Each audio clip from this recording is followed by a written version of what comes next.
Hey guys, welcome back to you, and today I've got for you episode 4 of Added Time. This is the fixtures from the weekend just gone by, and I hope you enjoy. Okay, so the first game we're going to be doing today is obviously the biggest game of the weekend. It's the Merseyside derby. A 3-1 victory to Liverpool, I very proudly say. It was never going to go any other way. How long is it since Everton have beat us now? I think the last time was 1990 something. I can't remember it, neither can anybody else. Was there ever a question of who was going to win it? Was there ever any competition? No.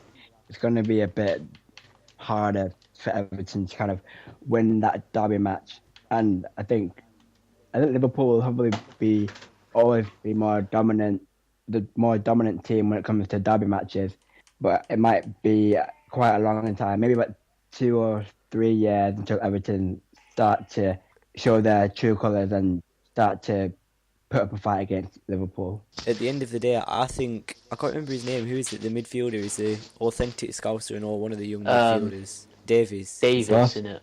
Davis, that's it, yeah. I was actually really impressed by him because he was proper going for it, as was Barkley, I suppose, but Barkley was making stupid fouls in places. Now the first big question I'm going to come to is obviously Lukaku's refused this new contract to Everton. He's got an agent forcing for a move. Can he try and force a move away if he can't score in a big game like that? Because I mean, there's a lot of talk about how he's carrying the team. Does he need to start scoring in massive games, to secure a move to one of these top clubs? Yeah, of course he does. I think so. Yeah. Yeah, and the last question for this game: what defensive partnership would you two choose? Obviously, Klopp's got the decision of Lovren and Matip, Lovren and Klavan. Who would you choose? First one, Matip and Lovren. I say Matip and Klavan. First one. See, they both got different qualities, Definitely. haven't they? I mean, obviously Lovren did a great job of keeping Lukaku in his back pocket. It's a difficult one. Anyway, surprise of the week comes up next. Crystal Palace winning Chelsea 2-1. Where did this come from? I'll just run you through the events now of the game. Now I can talk about Benteke. I'll run you through the events. Fabregas scored after a great pass into Eden Hazard. Hazard returns the favour, and then there was a goal. Zaha scored a stunner on international duty, and then he goes and slides one past Courtois to make it 1-1 in this game. Benteke scored an absolutely great goal. He saw the keeper go down, just dinked it over the top of him, cool as you like. Handball could have been given against Palace at one point, but it wasn't. Chelsea got into the box a couple of times, but Hennessy made sure there was no end product to that. And finally, Zaha had a great shot saved, which could have put Palace 3-1 up. Now, Sakho was a key man for Palace, putting vital blocks and clearances all over the show. How good of a signing was he on loan? Amazing. I think it was pretty decent. Well, I can especially say that for my ultimate team, so real life and ultimate team. Good. Now, obviously, as I said, this is shock of the week, this one. Is it showing signs of Palace staying up, or are they still doomed for relegation? I don't know. Well, I think that Palace have a good record against Chelsea, I think. Like, at Stamford Bridge, I think I remember, last season, they were the first team to beat Chelsea at Stamford Bridge, I think. So I think I don't know where they're on the table, but I don't know who the manager is. I think it's Sam Allardyce. Who's the manager? Oh, gosh, well, I don't know then. Well, it's a difficult one, obviously. They might probably win next weekend. Allardyce is renowned for keeping teams up, but I don't know. It's one of those things. If you've got Benteke scoring, if you've got Zaha scoring, they should be able to stay up. But if them two go quiet, it's not a team that The thing they're doing well without not Lukaku, Balassi anyway. The thing was, Zaha's goal, he had 5 men on him, and they did nothing. Yeah. They stood there. It's but they should have at least done something. I don't understand why they got rid of Alan Pardew in the first place.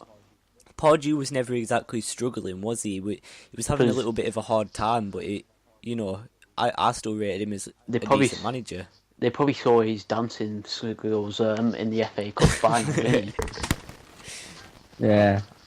I like that one, George. Very good. Anyway, Man United versus West Brom. Now, this is a game I didn't see. All I saw was Mourinho's hot-headed interview after the game. Taro, do you want to talk me through it? Well, I wish I didn't watch the game. Well, I don't know. I'm not really going to go on another rant because we had loads of big players missing, and the bench wasn't. When I saw the start, I thought, okay, it's decent. But then when I saw the bench, I was like, oh. The match was a big mess, and no one really performed. I think the only person who performed was Lingard. Lingard, like, in the past, like, 2 games now, he's probably been trying, like, really hard. But in terms of, like, the other players, no one really played well at all, apart from Lingard. And we had a few chances, but yeah, Mkhitaryan had that chance saved from Foster, which makes him another keeper that has performed well at Old Trafford. But besides Mkhitaryan's chip that got saved and Rashford's free kick, there weren't really any chances that we had. Jose Mourinho was pretty furious at a reporter after the game, and to be honest, all the stick that he's come in for from it, yes, it's a very Jose Mourinho thing to do right now, and I think at times he is kind of embarrassing himself at United. But then again, it's totally understandable in my opinion, because it was a stupid question from the reporter. Was it an even game? I didn't watch the game, but from what I've heard, from what the stats show you, it seemed like anything but an even game. The referee didn't help at all either, Mike Dean. He just got some of the stuff he says is just funny. Like when Hull City won 2-1, and he goes, "It's only 1-1 on the night." Because apparently their penalty wasn't even a penalty in his eyes. Oh, I heard about that. It was only 1-1. Anyway, another surprising thing this weekend, Burnley beaten at home for the first time this season by Tottenham. Chelsea couldn't take points off Burnley at home. Rubbish. It's an absolute fortress for them, but Tottenham go and take 3 points from there. Now, obviously, Vincent Janssen started in the place of Harry Kane. Harry Winks picked up a disgusting injury. It'll be on the screen somewhere at one point. The game seemed to be going pretty routine for Burnley. Looked like they'd end up taking a point from it until Eric Dyer converted a corner. Joey Barton, not an easy guy to outmuscle. Well, he was outmuscled basically, and Spurs could break and go and get the second goal. Dele Alli didn't have a particularly good day, missed a couple of sitters, but 3 points on the board for Tottenham. Tottenham are starting to realise what happens when you get injuries. Some of the top sides like Chelsea haven't had to deal with injuries really. Tottenham are getting them thick and fast. Tottenham have got Harry Kane, obviously really reliant on Harry Kane at times, his goals. They've got him out, but they're still doing well without him. And obviously Harry Winks, another one missing for them now. Is the title challenge back on? No, probably not. See, we always say this, don't we? I mean, we come to it every week, and some weeks it's yes, some weeks it's no. Personally, I still think Chelsea got the name on the trophy. They've had a little bit of a slip up at Palace this week, but I think it shows how much confidence they're playing with. Like, if you watch Gary Cahill's post-match interview, he just seemed to be taking it very well. I suppose in his head, he must think they can do enough to win it, and I suppose everybody else does as well. Anyway, Hull versus West Ham. Now, West Ham have been out of the relegation battle for some time, haven't they? Hull, however, are still very much in it, kind of, and the 3 points on the board will help them a lot. A win over West Ham is massive for them. Do you two think that they can stay up, Hull? Yeah, I reckon think so. Could just manage. The manager has I like a the good. manager. Yeah, I heard that he's played 32 home games and hasn't lost one yet. What he's done is coming from Olympiacos, and the players that he's brought in on loan and brought in the January transfer window, they're actually good signings, and they could actually do something. Well, I think Ranocchia got one of the goals as well, didn't he? They bought him from Inter Milan. Loaned him. I think he's on loan actually. But just as easily as I could see Hull staying up next season, being in the Premier League next season, and it would take a lot of hard work to get there, I could also easily see them playing in the Championship and having to fight to get back up. I suppose it's hit and miss, isn't it, that one? Now, West Ham have now been sucked into this relegation talk kind of thing. Or West Ham are going to stay up? Yeah, West Ham will. They should easily do. Well, yeah. It's never a team that you associate with going down, is it? And when they do, they come back stronger. Simple as. They've just been unlucky with some of the teams they've had in the past. Some of them have been pretty dreadful. Anyway, moving on to the next match, which is the Watford versus Sunderland match. Watford looking a little bit more secure these days, at least managing to score more goals these days under Mazzarri. You know what Watford are like for sacking managers quickly, so who knows how long he's going to be there. Sunderland, however, are the complete opposite, right at the bottom of the table, not doing much. I mean, it's looked like they're going to go down since day one, to be quite honest with you, hasn't it? MC Moyes about the comment that he made about David Moyes female threatening to reporter. slap a female reporter. I just went onto the Sky Sports News app as you do. It's on a Yeah, same. on a Monday night at 9:36 p.m. You just go on and look at FA wants Moyes answers. Oh dear, well, he's come out with an apology already, but it's not acceptable, is it? And I also, think He-Man Real. United. What a joke. Exactly. I don't- Where's Andy I Tate don't- when I you don't- need him? And congratulations to Celtic for winning the league. Yeah, congratulations, Celtic. Congrats to the Broads. Okay, so the next match we're going to come on to is going to be the Leicester versus Stoke City match. Leicester came away the 2-0 winners and indeed he scored a stunner. Now, they've got to a dream start under Craig Shakespeare, obviously since getting rid of Ranieri. Long term, is getting rid of Claudio Ranieri going to be the right decision?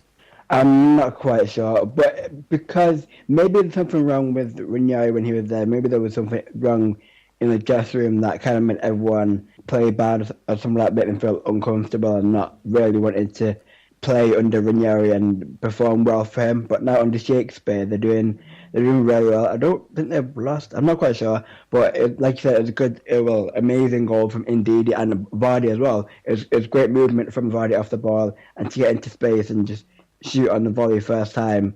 The keeper had no chance. It was just astonishing finishes for both of them. And on the other hand, Stoke, we're looking at a team that is picking up results here and there, but they are fairly inconsistent, aren't they?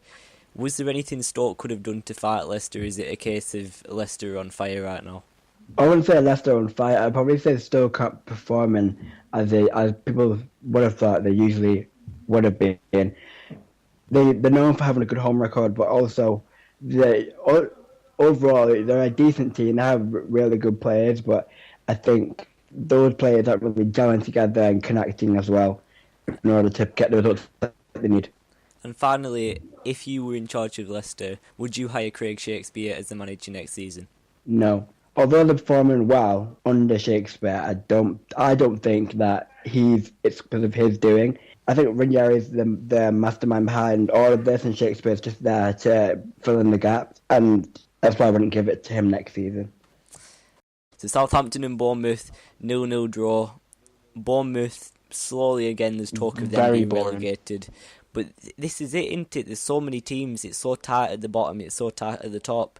And it's been proved with Arsenal. You know, Arsenal have lost a couple of games on the bat. They've moved so far down the table, it's unbelievable. They might not even get top 5 this season. They probably won't. United will probably push in ahead of them now. But Southampton and Bournemouth. Southampton, I think, have improved a lot. Obviously, they had that great cup run. If they can take that into the league, are we looking at a team that is progressing? I've seen Southampton fans saying that they're happy with the way this season's gone. They've reached the final of the EFL Cup. They're doing decent in the league. What? They've got good players. Well, Gabby yeah. Dini. Yeah. What would you actually be aiming for, though? If you were the manager, what would your targets be? Europa League. That'd be interesting, you wouldn't just it? Now, while Last year it was. we're on the the topic, what about three, then. United? Do United have to win the Europa League now? Yep. Unless we win our games in hand against City and Southampton, then and other teams around us slip up, like Liverpool, not Everton, Arsenal, and Man City, then we might as well just. Right now, we might as well just have our eyes on the Europa League, but we've got like a really tough fixture list this month, so it's going to be difficult. Our number one priority is winning the Europa League right now, not getting top 4. I would say for Europa League, they're facing Anderlecht, so it's like 50-50. You should win it. They will win it. They need to win How against Anderlecht. so, It's not, I don't think it'll be a hard match. I feel like they have a good home record. And they have a good home record. I don't want to take away from the other quality that's in the Europa League right now, because I've seen a lot of Roma. Roma have been tearing it up, Edin Dzeko and everything. Everyone's talking about Olympic Lyon being the massive challenger for it. But honestly, if United can win it, it'll be big for them, because to fight off two fairly big teams like that and go and win it, it will show some sort of strength, won't it? There's only Lyon left. Yeah. There's only Lyon as a real threat now, because they beat Roma. So. Or did they? Roma out of it now, are they? Yeah. Oh, I missed that one. And Massive. let's not put. I'm just going to clarify. Arsenal goalkeeper who's on loan for Roma weren't playing for them games. Chef. Just to clarify. Just to rub in the pain, George. Nope. It was Alisson.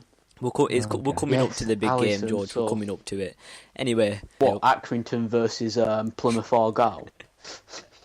Anyway, right. Swansea City versus Middlesbrough. 0-0 draw. Swansea, to me, I still maintain that I think they've been playing more exciting football than they were before. As far as teams down at that end of the table go, they're one of the teams that I'd actually want to watch. Middlesbrough, however, they don't seem any better. I think Middlesbrough are definitely going to go down now. Swansea could go down, but it's out of Swansea or Hull. In fact, I need to... I'd say they're evenly matched side. They're both evenly matched. They both got Spanish strikers in Llorente and Bastos. Negredo. Yeah. And then they both got decent wingers in Dyer and Traore. And the defence is alright, I guess. But also, Burnley's gone down to 15th. So Yeah, that's the big one. Will Burnley get sucked into the They relegation battle? I don't think they will. I think they'll get out of it. slowly I think sinking. I think they'll fight their way out. Like I thought they were going to stay up comfortably. Maybe it's not going to be as comfortable as we all thought, but I think Sean Dyche is a good enough manager to make sure they don't go down at least. George, you're going to love talking about this because you were at my house for the first half of this. I know exactly what you're going to say. Let loose. Arsenal 2 and Man City 2. Don't make me. I watched the first goal. Have you seen that one? I know. I still haven't seen this because we came home too late to see it. Didn't we? It was just goalkeeper Sané should have goal. done better. Yeah, Sané goal. Yeah, Sané's goal. I'm gosh. still hoping he gets an inform because, as I always mention, I've still got that one to watch lying around. Oh no. I packed his one to watch. I knew I should used have. it again. Got Millet. I knew I should have discarded that one to watch Sané off his club, but oh well. But no, I'm not taking away that it was a good goal or anything, but goalkeeper should have done a lot better. I'm glad that Goalkeeper Arsenal got the should have draw done though. a lot better. I think me and Tao were united in the fact that most of the time we just both don't like Arsenal basically. I used to like Arsenal, but I don't like them anymore. Well, they used to have a class Oh, is squad, it because I Bergkamp, support Henry. them? However, we're now looking thanks- at a team that thanks. doesn't play with much desire or anything. But in this game, I weirdly wanted them to come back because I like Wenger. I really don't want Wenger to go because I think he's given so much to the English game. No, but he has. He's done so much for the But he English has to game. go sometime. His tactics might be slightly outdated, but Like him. Slightly. yeah, no, but Slightly. I think What, by 20 decades? I think Here comes the I think because of the time he spent at this club, the commitment he's shown the club, I think it's only fair that the club should show him the commitment and at least give him a chance to He's get them. even- No, at he's least give even them the made- chance to get him out of this mess. If he can't get them And out of it, besides, he's been there for Even like mates have 20-something years. yeah, but it's never been as He bad makes as this, like- is it? When, Well, to be when fair, he first came he in, did go unbeaten. He's never When he faced a first came situation in- as bad as this, is he? yeah, he has contributed a lot of stuff because obviously, wasn't it food, what they should eat and stuff? Yeah, the fit, I don't improving, know. yeah, Yeah. improving your fitness and all that, and Yeah. working on the, yeah. Back onto the Wenger topic because I really want to pick your brains on this, George. Like, what from an Arsenal fan's point of view, is it simply a decision? Does it go without saying that you should get rid of Wenger? Is it the results are bad, he needs to go, or is it I'd like him to stay, but it's getting to the point where He needs to go at the end of the season. I don't want him to get sacked, but I don't want him to sign a new contract because okay, that pretty makes much. it slightly better. I've got to admit. It's like last year, Liverpool, Man United, Chelsea, Man City, they were all performing very bad last year. You got to admit that. Yeah, All the top teams. underperforming. That's how Leicester won the league. Come on. Arsenal could have had the best chance, went to go on and win it around about Christmas time. Then what did they go and do? The usual. So Well, it's true. It's true.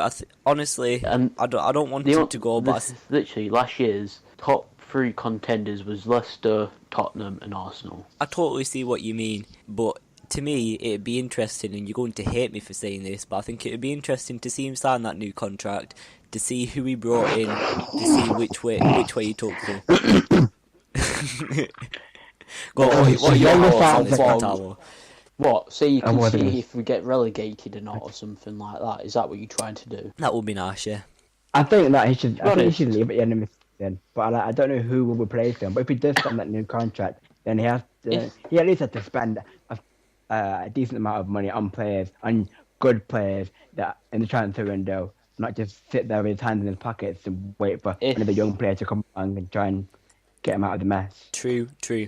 There would be a few managers that I would like to see, but Diego Simeone. Oh sorry, no! let me If get it right. if you got Simeone, he would would- be one of the best managers in the league. I think he'd be up there 'Cause with Guardiola, I'm pretty Klopp, sure- Mourinho. While we're on the topic of clubs and spending and stuff like that, there's been a rumour going around by some high up kind of people in the Liverpool community, saying that apparently the owners of Liverpool are going to give us the biggest transfer budget we've ever had this summer for Klopp to go out and 30 spend. million. What £1? Now, George, we're not Okay. Arsenal offering £1 more than Suarez's release clause, shall we remember? Right. Let's.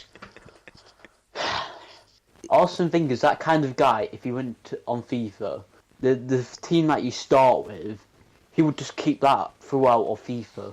Okay, so that's going to be the end of this episode of Added Time. If you have enjoyed it, don't forget to leave a like, and I'll see you next time.